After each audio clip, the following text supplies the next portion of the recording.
Salut, nous sommes le mercredi 17 mars et je voulais vous parler de produits que j'ai achetés. Donc on va parler de cosmétiques. Je vous ai déjà parlé de cette marque là, c'est la marque de Héloïse Monchablon, donc qui a une chaîne YouTube et qui a créé sa propre marque de produits cosmétiques. Donc elle commercialise 3 produits et en fait là du coup j'ai les 3 produits. Voilà, j'avais déjà acheté de l'huile pour cheveux. Je vous en avais déjà parlé dans une précédente vidéo, j'essaierai de vous retrouver le lien, de vous mettre ça ici dans le petit i. C'est une huile pour cheveux qui fonctionne extrêmement bien. Alors franchement, je n'utilise plus d'après-shampoing, j'utilise plus que mon shampoing et je mets de l'huile en général avant le shampoing. Pas systématiquement, mais on va dire qu'une fois sur deux je fais un bain d'huile pendant, on va dire 2h30, 3h, je laisse poser et mes cheveux n'ont jamais été si beaux. Enfin voilà, la qualité du cheveu c'est vraiment incroyable et je suis sûre que l'huile y fait pour beaucoup. De même que le shampoing, c'est vraiment une combinaison des deux. Et en fait là du coup j'ai acheté ces deux autres produits qui sont ici. Donc voilà, j'ai pris l'huile lactée nettoyante, donc la rêveuse. C'est un démaquillant si vous voulez, donc vous utilisez ça pour vous démaquiller. Et puis il y a celle-ci, la lumineuse, ça c'est l'huile de beauté, donc c'est une huile qui est bonne pour tout, pour le visage, pour le corps, tout ce que vous voulez. Alors ce sont des produits qui ont une compo impeccable. Je pense qu'ils ont 20 sur 20 sur Incy Beauty, il faudrait que je vous confirme ça, mais je mettrai une petite annotation, mais je pense que c'est 20 sur 20. Alors donc ici dans celle-ci vous avez 80% des ingrédients d'origine biologique et alors dans celle-ci il y a 96% d'ingrédients d'origine biologique. Donc voilà, il n'y a que des bonnes choses, il y a très peu d'ingrédients, vraiment très peu d'ingrédients et moi c'est ça que j'aime. Elle s'est commercialisée dans des bouteilles en verre, donc c'est top quoi. Une fois que c'est vide, soit vous réutilisez la bouteille, soit vous pouvez se recycler, donc c'est vraiment impeccable. Il n'y a pas de plastique superflu et moi ça j'aime bien. Alors l'huile lactée, donc comme je vous l'ai dit, ça sert à se démaquiller, donc vous en mettez un petit peu sur vos doigts, vous massez votre maquillage et puis vous enlevez. Quand vous mettez un petit peu d'eau, ça se transforme en espèce de lait, mais c'est hyper léger. Moi je pensais que ça allait avoir ça serait plus lacté encore, c'est pas très fort. Néanmoins elle démaquille très bien, c'est de l'huile, donc franchement le maquillage tout y passe quoi. Après j'utilise pas de waterproof, donc je sais pas vous dire pour le waterproof, mais ça fonctionne très bien. Et en fait pourquoi moi j'ai décidé d'acheter ça, c'est parce que j'ai la peau qui est extrêmement sèche au niveau du visage, c'est une catastrophe. Et le fait qu'il y ait eu des gros changements de température, là on a eu des températures qui ont monté jusque plus de 20 degrés et puis c'est redescendu là la nuit, il gèle presque, il fait super froid et humide et en fait moi ma peau elle supporte pas. Voilà, ça supporte pas et donc j'ai des grosses plaques de sécheresse dans le visage. Voilà, c'est affreux. Au niveau des yeux, j'ai des yeux qui me tirent, qui me font super mal et j'ai beau mettre de la crème, rien n'y fait. Du coup je me suis dit que rien que pour me démaquiller j'allais prendre quelque chose de doux et de gras pour que ça hydrate vraiment. Et donc du coup j'utilise ça pour me démaquiller. J'insiste bien sur les yeux parce que forcément c'est les yeux que je maquille le plus et je vous avoue que ça aide bien. Voilà, ça me plaît vraiment beaucoup. J'ai pris ce produit là donc c'est l'huile une huile universelle pour tout le corps ou le visage. Moi j'utilise que sur le visage. Il faut savoir que ça coûte quand même assez cher, hein. Moi j'ai pris le gros flacon de 150 ml et je pense qu'il est à un peu plus de 50 € hein, le flacon. En fait j'ai fait ça, j'ai pris les deux produits parce que et j'ai pris le gros flacon parce qu'en fait vous avez 10% de réduction une fois que vous dépassez, je sais plus très bien, 60 € quelque chose comme ça. Donc du coup j'ai carrément pris le gros flacon et en fait moi j'utilise ça sur le visage, voilà, pour hydrater mon visage. Parce que les crèmes que j'ai ne fonctionnent pas bien, c'est pas assez hydratant, c'est pas assez gras, ça va pas. Les plaques de sécheresse sont toujours là et ça fonctionne pas. Du coup je me suis dit je pense d'une huile bien grasse, bien hydratante et j'imagine que ça va aller mieux. Alors effectivement c'est hyper hydratant, ça fait du bien. Quand je mets ça le soir ça me fait mais un bien, vraiment un bien fou, j'aime beaucoup. Alors par rapport à l'odeur, je suis désolée mais je trouve que ça pue. Voilà, je suis pas fan. Je suis vraiment pas fan de l'odeur. Vous avez de la lavande entre autres, hein. Il y a plein d'ingrédients. Mais enfin plein d'ingrédients. Il n'y en a pas tant que ça, hein, mais disons que c'est toute de l'huile. Voilà, vous n'avez que de l'huile là-dedans, c'est un mélange d'huile.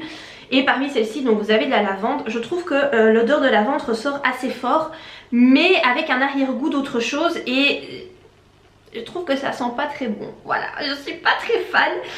Ça m'empêche pas d'utiliser, bien entendu, mais c'est sûr que tu sais, ça sent pas la bonne petite crème que tu mets sur le visage le soir et tu sais, ton chéri a envie de te faire des bisous quoi. Bah non, là non seulement c'est gras, mais en plus ça sent pas très bon. Voilà, il faut quand même le savoir. Bon, moi je vous avoue que comme la plupart du temps je dors toute seule, je m'en fous, tu vois, je fais ça, je m'en fous, il y a personne qui va venir me sentir, donc c'est pas très grave. Après, donc ça c'est très bien pour le soir. Je ne mettrai en revanche pas ça le matin parce que se maquiller après avoir mis ça, je pense que ça va pas aller hein, parce que c'est hyper gras. Donc moi franchement elle a l'utilité que je voulais en avoir hein. Moi je voulais un truc hyper gras pour hydrater à fond. Elle fait le job, clairement bien. La compo est nickel et moi j'en suis très contente hein. Si vous êtes un peu dans la même démarche que moi, à pas vous mettre des conneries sur le visage parce que vous en avez marre de tous ces produits avec des substances ben, pas top. Ces produits là ils sont vraiment très bien, en plus ce sont des bouteilles en verre, enfin, franchement il n'y a que du positif à pouvoir dire de cette marque là. Donc je vous laisserai le lien en barre d'infos de la boutique de Héloïse hein, si ça vous dit de commander chez elle. Hey, je vous retrouve pour vous parler de ma dernière lecture. J'ai lu Du chaos naissent les étoiles de Marie-Lise Trécourt. Alors ce roman, en fait j'étais à la recherche de ma nouvelle lecture. Je savais pas trop quoi lire, j'avais vraiment pas d'idée, je savais même pas trop quel genre littéraire j'avais envie de lire. Du coup j'ai traîné un petit peu sur Babelio parce que c'est un site que j'aime vraiment beaucoup. Donc c'est un site où vous pouvez laisser des chroniques littéraires, mettre des citations, etc. Je participe quand même pas mal sur ce site et j'aime bien y traîner. Et donc je regardais un petit peu dans, vous avez si vous voulez tous les jours, je sais pas quand c'est mis à jour ce truc là, mais en tout cas le top des critiques de livres, le top des lectures, donc des ajouts de livres dans des bibliothèques, etc. Et donc j'ai regardé un petit peu ce qui se lisait beaucoup pour le moment, ce qui était beaucoup critiqué pour le moment. J'ai retrouvé entre autres le livre La Familia Grande que j'avais déjà lu et que j'ai critiqué, etc. Donc ça montre quand même bien que ce sont des livres qui sont assez populaires pour le moment. Et parmi ceux-là, donc j'ai trouvé le livre Du chaos naissent les étoiles. Alors en plus l'autrice a fait une mini interview sur le site de Babelio, donc où elle parle un petit peu de son livre on voit que ça a été fait en visioconférence, en caméra. Je me suis dit que c'était vraiment le livre du moment, voilà, qu'il avait pas mal de succès et donc j'ai eu envie de le découvrir. Alors c'est publié chez Eyroll et moi je m'attendais à trouver un livre donc une histoire, mais qui mêlait un petit peu de développement personnel, style les livres de Raphaël Giordano, voilà, les livres où tu as une histoire mais tu as quand même pas mal de belles leçons, etc. Pour t'aider dans ton cheminement personnel. Moi je pensais que c'est ça que j'allais trouver. Pas du tout. Voilà, c'est pas du tout ça. Du coup j'étais surprise et un peu déçue parce que c'était pas ce à quoi je m'attendais. Alors je vais avoir un peu du mal à vous parler de ce livre, ça va être un peu compliqué parce que si vous voulez les thèmes principaux du livre, c'est une surprise en fait. Comment dire ? Si vous voulez, quand vous commencez à lire, vous ne vous doutez pas du tout de la tournure que vont prendre les événements et des thèmes qui sont réellement abordés dans ce roman. Du coup, je ne vais pas pouvoir vous les donner parce que sinon je vais vous spoiler complètement l'histoire et le clou du spectacle, si vous voulez, du livre. Alors, je peux quand même vous dire comment ça commence, hein, puisque ça c'est le résumé. Donc, on retrouve Juliette, l'héroïne, qui rencontre une espèce de voyante qui lui dit que elle a une semaine, je crois que c'est ça, une semaine, 10 jours, un truc comme ça, pour sauver la vie de 3 personnes. Si elle ne le fait pas, si elle n'y arrive pas, elle va sombrer dans le néant. Enfin, elle va mourir et elle va sombrer dans le néant. Enfin, il n'y aura que le néant, voilà. Si elle ne fait pas ça, si elle ne sauve pas ces 3 personnes. Alors Juliette c'est quelqu'un qui a beaucoup d'intuition, elle est libraire et elle a toujours, quand elle rencontre quelqu'un, quand quelqu'un entre dans sa librairie, elle sait d'office quel livre pourra correspondre à telle personne, quel livre la personne a besoin à l'instant T pour, je ne sais pas moi, pour guérir ou pour son propre cheminement, etc. Donc elle a beaucoup d'intuition et voilà ce qu'on lui dit, elle décide d'essayer effectivement de sauver 3 personnes parce qu'elle croit en ce que cette dame lui a dit.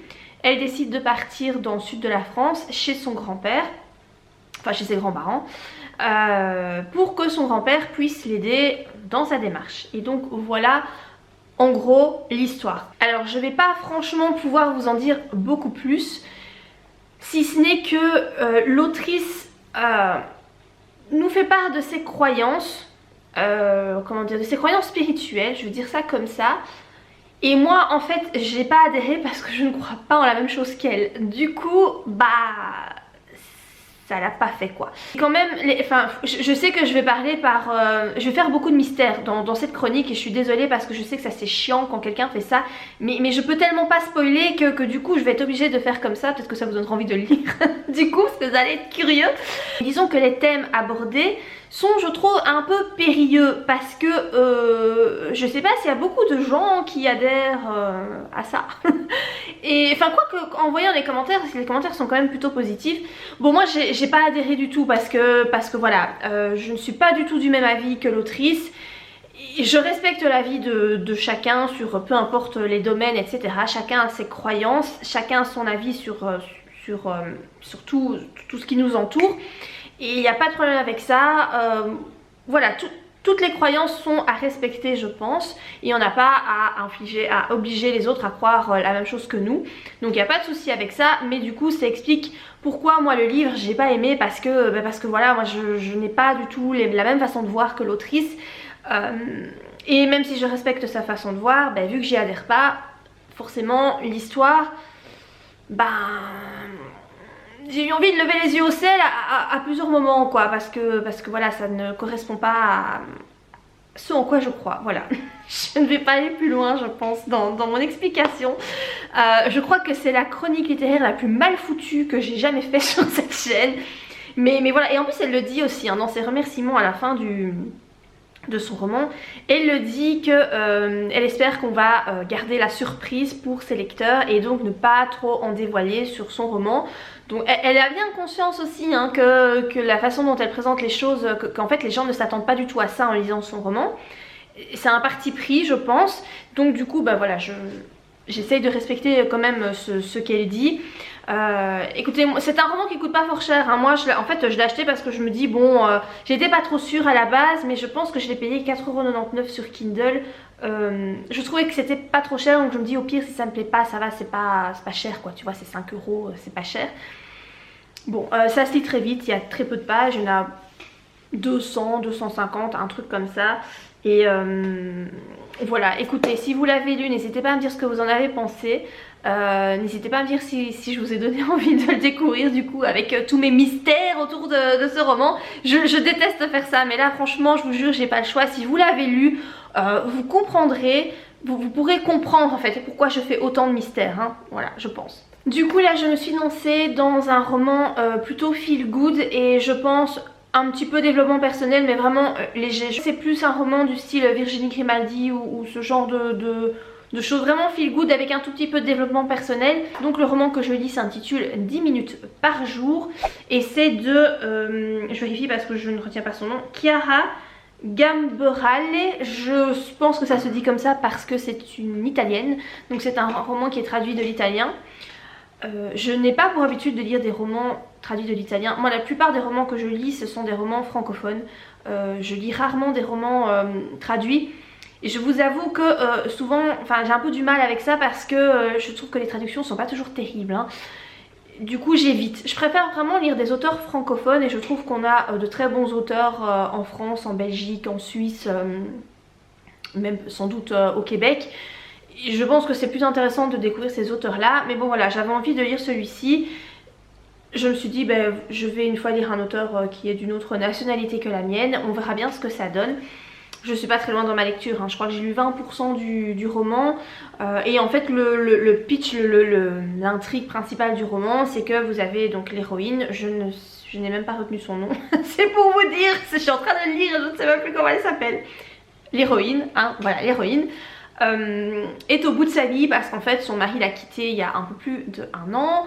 Elle est toute seule, donc elle vit à Rome, elle n'a pas sa famille à côté d'elle ni rien, et elle dépérit en fait depuis 1 an puisque son mari l'a abandonnée, et son mari c'était vraiment toute sa vie, elle le connaissait depuis qu'elle était ado, etc. Elle ne peut pas vivre sans lui, c'est compliqué.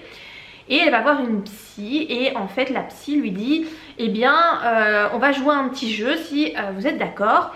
Et donc pendant 1 mois, tous les jours, pendant 10 minutes, vous allez essayer quelque chose que vous n'avez jamais fait dans votre vie.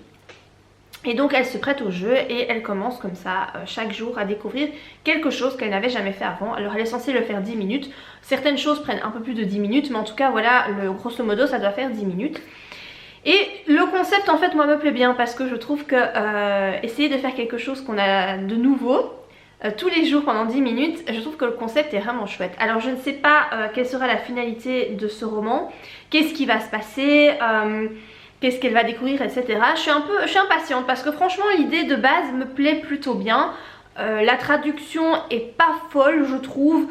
Je ne sais pas comment c'est écrit à la base forcément puisque je ne parle pas italien, mais la traduction, c'est pour ça que j'aime pas lire les romans traduits.